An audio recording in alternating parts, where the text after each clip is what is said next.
La vibration des couleurs et comment elles agissent sur vous. Savez-vous que les couleurs sont des énergies? Il y a une quinzaine d'années, j'avais remarqué qu'elles agissaient sur nous, mais je n'imaginais pas encore à quel point. Vous n'avez qu'à regarder comment on s'en sert en marketing pour vous vendre des produits. Prenez le chocolat Milka par exemple. Dès que j'énonce le nom de la marque, la couleur mauve vous vient en tête en une fraction de seconde. Pourtant, l'emballage du chocolat Milka date de 1901, une époque où on peut dire que les spécialistes en marketing n'existaient pas. Pourtant, si la couleur est restée, si les neuromarketeurs n'ont pas tenté de la changer depuis, ça n'est certainement pas par hasard.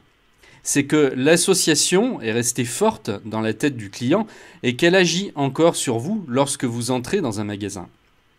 Vous voyez du mauve dans le rayon chocolat, vous savez que c'est Milka. Mais au-delà de cette fonction, la couleur reste une énergie, une vibration qui agit au même titre que le son ou la musique. Selon les couleurs que vous avez dans votre salon ou votre chambre, vous vous sentirez différemment. On sait par exemple que le rouge provoque l'excitation et que c'est une couleur qui est évitée dans les lieux de travail. Ceci afin d'éviter les risques de déconcentration et d'agressivité chez les employés. Les couleurs jouent sur votre morale.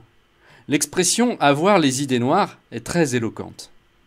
Ainsi, le noir et les nuances de gris ont tendance à déprimer.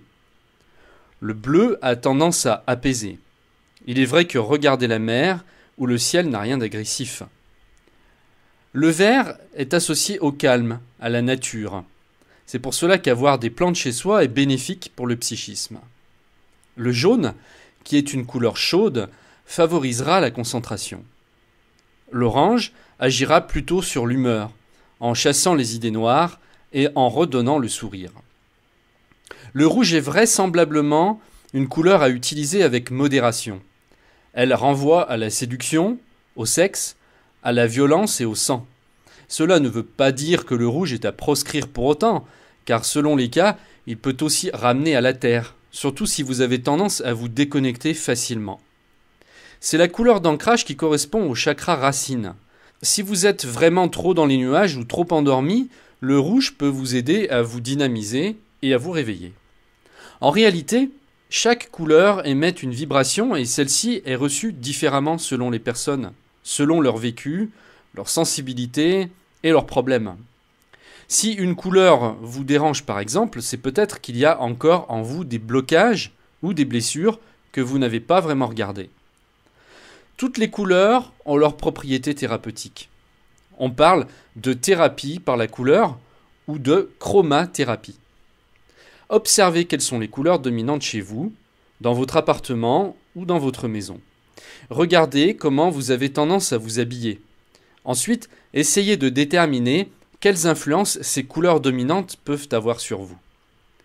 Vous pouvez vous livrer à un petit exercice avec des feuilles de couleurs.